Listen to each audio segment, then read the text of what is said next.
Hello everyone, welcome to texture myth. आज के session में हम मेडिकल कोडिंग एनाटॉमी से रिलेटेड एक और इम्पॉर्टेंट टॉपिक कवर करेंगे, जिसमें मेनली हम कंटिन्यू करने वाले हैं अपने क्लासिफिकेशन ऑफ सेंसरी रिसेप्टर, जिसमें हम देख रहे थे by the location of body. और टाइप 2 आज इसमें हम डिस्कस करेंगे, जिसे हम इंट्रोसेप्टर्स और विस्रोसेप्टर्स भी बोलते हैं। ठीक है, लास्ट सेशन में हमने एक्सट्रोसेप्टर्स पढ़ा था, अब हम कंटिन्यू कर रहे हैं उसी सीरीज को जहां हम स्टडी करने वाले इंट्रोसेप्टर्स। ठीक है, तो इस सेशन में हम क्या डिस्कस करेंगे, मेनली हम ये देखेंगे एक्सट्रोसेप्टर्स क्या होते हैं, इंट्रोसेप्टर्स क्या होते हैं, और उन इंट्रोसेप्टर्स क्या हैं, उनका टाइप क्या है, क्या क्या चीज़ें उसमें थियोरेटिकल हमें पता होनी चाहिए। ये सारी चीज़ें हम इस सेशन के अंदर मेनली डिस्कस करेंगे। उसके टाइप्स और रिसेप्टर्स कौन से आते हैं, प्लस उनके वर्किंग क्या होती है, ये सब चीज़ें हम इस सेशन में पूरा डिटेल में करेंगे इंट्रोसेप्टर्स के लिए। बट सेशन शुरू करने से पहले जस्ट एक रिकमेंडेशन है कि अगर अभी तक आप लोगों ने पहले वाले सेशंस नहीं देखे हैं तो आप पहले उनको देख लो, क्योंकि जो पूरी प्लेलिस्ट है एक प्रॉपर सीक्वेंस और सिंक में है।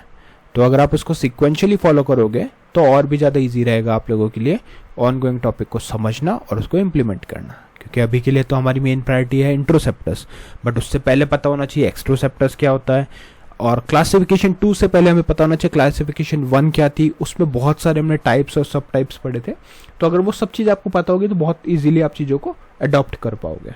ठीक है, और उसके लिए आप लोग टेक्सचर में डिजिटल कोर्स बुक को भी रेफर कर सकते हो, जो फ्रीली अवेलेबल है आपके डिस्क्रिप्शन बॉक्स में। वहाँ पे आपको थाउजेंड्स ऑफ सेशंस मिलेंगे जो हिंदी और इंग्लिश दोनों लैंग्वेज में अवेलेबल हैं। तो बिना किसी लैंग्वेज बैरियर के इजीली आप कंटेंट कंज्यूम कर सकते हो, और अगर आपको वहाँ पे कोई भी क्वेरी क्वेश्चन आता है तो आप डायरेक्टली मुझसे पूछ भी सकते हो। ठीक है, तो स्टार्ट करते हैं और देखते हैं व्हाट इज इंट्रोसेप्टर्स।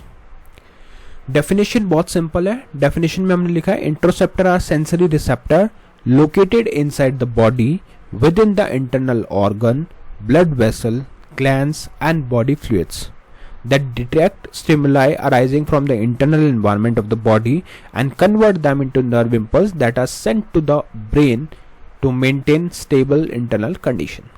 ठीक है, तो जैसे एक्सट्रोसेप्टर्स हमने पढ़े थे वो क्या था, आउटर साइड के एनवायरनमेंट को डिटेक्ट करता था, बट यहाँ पे इंटरनल ऑर्गन्स को डिटेक्ट करता है। क्लियर, कहाँ प्रेजेंट होता है, with in the internal organs, जैसे कि blood vessel, glands, body fluids. तो इस जगह पे ये डिटेक्ट होता है, और क्या डिटेक्ट करता है, ये स्टिमुलाई, उन स्टिमुलाई को डिटेक्ट करता है जो इंटरनल एनवायरनमेंट से उसे मिल रहा है, internal environment of the body, और फिर उस स्टिमुलाई को कन्वर्ट करता है नर्व इम्पल्सेस में, जो बाद में सेंड होती है ब्रेन को to maintain the stable internal condition. तो सिंपल वर्ड में हम कह सकते हैं interoceptors are body's internal monitoring system. ठीक है, वो इंटरनल बॉडी मॉनिटरिंग सिस्टम है जो वर्क करता है साइलेंटली एंड कंटिन्यूसली। ठीक है, वो कंटिन्यूसली काम करता है, mostly without your conscious awareness, हमें पता भी नहीं होता बट वो अंदर अपना काम कर रहा होता है। ठीक है, keeping track of everything happening inside the body, जो भी अपने इंटरनल बॉडी में हो रहा है उन सब चीज का वो ट्रैक रखता है और उनको टाइमली रिपोर्ट करता रहता है ब्रेन को, so that body can make automatic adjustment to stay healthy and balance. ठीक है, टाइमली वो ब्रेन को इन्फॉर्मेशन देता रहता है जिससे कि ब्रेन उस पर टाइमली एक्शंस ले सके जो भी जरूरत है बॉडी को हेल्दी और बैलेंस रखने के लिए। ठीक है, इन्हें हम विस्रोसेप्टर्स भी बोलते हैं because they are largely found in viscera, which means the internal organs of the body. ठीक है, तो ये कई बार इंटरव्यू में आपसे डिफरेंट वे में भी पूछा जा सकता है कि विस्रोसेप्टर्स क्या होते हैं, तो आप सिंपली आंसर करते हो कि interoceptors are also known as visceroceptors because they are the largely found in the viscera, which means internal organs of the body. ठीक है, और अगर हम बात करें इंट्रोसेप्टर्स की तो वर्ड इंट्रो आया है हमारे लैटिन वर्ड से, जिसका मीनिंग है इनसाइड। तो इसका मतलब एक्चुअल में क्या हो गया, इनसाइड रिसेप्टर। आउटसाइड रिसेप्टर था हमारा एक्सट्रोसेप्टर्स और इनसाइड रिसेप्टर है हमारा इंट्रोसेप्टर्स। क्लियर, जिसे हम विस्रोसेप्टर्स भी बोलते हैं क्योंकि वो विसेरा में सबसे ज्यादा मिलता है। तो आई थिंक क्लासिफिकेशन में हमें डेफिनेशन क्लियर हो गया, और अब हम देखेंगे कि कौन कौन सी ऐसी लोकेशंस है जहाँ पे ये मिलता है।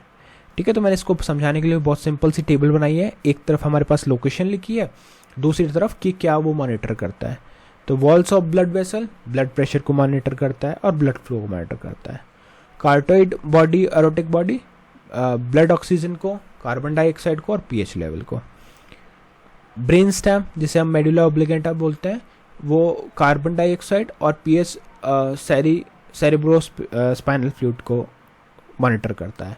Hypothalamus body osmotic pressure, blood osmotic pressure, blood glucose and body core temperature. Walls of the stomach and intestine stretch fullness of the digestive organ, ठीक है, तो fullness of the digestive organ को ट्रैक करता है। Walls of urinary bladder stretch fullness of the bladder, ठीक है। Walls of uterus stretch during labour and delivery. Walls of lungs stretch during breathing, inflation and deflation. Heart walls and great veins, blood pressure and blood volume returning to the heart. Muscles and joint, deep, some overlap with proprioceptors for deep internal sensation. तो ये एक overall हमने location की बात करी कि कौन कौन सी लोकेशंस हैं और वो क्या क्या मॉनिटर करती हैं। सिमिलरली अब हम बात करेंगे कि कैसे इंट्रोसेप्टर चीज़ों को डिटेक्ट करता है, ठीक है। तो इसके लिए भी हमने एक टेबल बनाया है, 3 कॉलम है हमारे पास। इंटरनल स्टिमुलस, कौन सा टाइप ऑफ इंटरसेप्टर्स उसमें यूज़ हो रहा है और उसकी लोकेशन क्या है, ठीक है। तो पहला इंटरनल स्टिमुलस हो गया ब्लड प्रेशर चेंज। अगर कभी भी बॉडी में ब्लड प्रेशर चेंज होता है तो उसके लिए जो इंटरसेप्टर यूज़ हो रहा है वो है बारोसेप्टर्स, ठीक है। उसकी लोकेशन क्या है, carotid sinus and aortic arch. Next है ब्लड ऑक्सीजन लेवल, जैसे पेरिफेरल कीमो रिसेप्टर, जैसे carotid body, aortic body. Next है blood carbon dioxide and pH, central chemoreceptor, medulla oblongata. Blood osmotic pressure, osmoreceptor, hypothalamus. Blood glucose level, glucoreceptor, hypothalamus. Core body temperature, internal thermoreceptor, hypothalamus. Stomach and intestine stretch receptor, जिसे हम मैक्नो receptors भी बोलते हैं। जैसे location क्या हो गई, stomach and intestinal wall. Bladder fullness, stretch receptor, ये सब मैक्नो रिसेप्टर्स के पार्ट हैं, ठीक है। Bladder wall, similarly we have uterine stretch receptor, uterine wall. Lung inflation, stretch receptor, lungs wall. Internal pain, nociceptor, जिसे हम pain receptor भी बोलते हैं, most internal organ. Blood volume, returning to the heart, cardiopulmonary receptors, right आर्टियम and great veins. तो ये just overall हमने देखा कि कौन कौन से इंटरनल स्टिमुलसेस होते हैं, जिसे कौन कौन से इंट्रोसेप्टर मॉनिटर करते हैं और साथ में उनकी लोकेशन क्या होती है, ठीक है। तो अभी तक हमने स्टडी किया सेंसरी रिसेप्टर के क्लासिफिकेशन, सेकंड के टाइप 2 इंट्रोसेप्टर की डेफिनेशन के बारे में, फिर हमने उन लोकेशन ऑफ इंट्रोसेप्टर्स पता किए, फिर हमने देखा कि कैसे वो व्हाट डू दे डिटेक्ट, कि वो डिटेक्ट करता क्या है। अब क्वेश्चन आता है कि वो वर्क कैसे करता है, ठीक है। तो वर्किंग देखते हैं। तो वर्किंग को मैंने यहाँ पे 5 पार्ट्स में डिवाइड किया है। सबसे पहले इंटरनल स्टिमुलस होता है, ठीक है। A change happen inside the body, for example blood pressure rises, blood flow, blood oxygen falls और bladder fills with the urine, ठीक है। तो इनमें से कुछ भी आप एग्जांपल ले सकते हो, जैसे ब्लड प्रेशर बढ़ना या ऑक्सीजन फॉल होना या फिर ब्लैडर फिल होना यूरिन से। उसके बाद में इंट्रोसेप्टर डिटेक्ट करता है उस चेंज को। The specific interoceptor design for that stimulus detected, for example baroreceptors in the carotid sinus and detect the rise of the blood pressure, ठीक है। तो ब्लड प्रेशर का एग्जांपल लेते हैं, वहाँ पे बैरोसेप्टर्स चीज को डिटेक्ट कर लेता है कि कुछ ना कुछ चेंज हुआ है हमारे ब्लड प्रेशर में। फिर आता है ट्रांसडक्शन अकर, ठीक है। ट्रांसडक्शन फेज आता है, जिसमें क्या होता है, इंट्रोसेप्टर उस स्टिमुलस को कन्वर्ट कर देता है इलेक्ट्रिकल नर्व इम्पल्स के अंदर। बाद में वही नर्व इम्पल्स जो है वो ट्रैवल होती है ब्रेन तक। कैसे, the impulse travel through visceral afferent nerve fibre carried within the autonomic nervous system pathway to brain stem और हाइपोथैलेमस, ठीक है। फिर बाद में ब्रेन क्या करता है, ब्रेन प्रोसेस करता है उन सिग्नल्स को। Most signal are processed in the brain stem and hypothalamus below conscious awareness, ठीक है। The brain automatically send corrective signals through the autonomic nervous system to restore the normal internal condition. Some signals reach the cerebral cortex producing conscious sensation like hunger, thirst, pain और bladder fullness. तो ये सब चीज़ किससे होती है, इंट्रोसेप्टर्स से। Clear. तो ये एक उसकी ओवरऑल हमने वर्किंग देखी।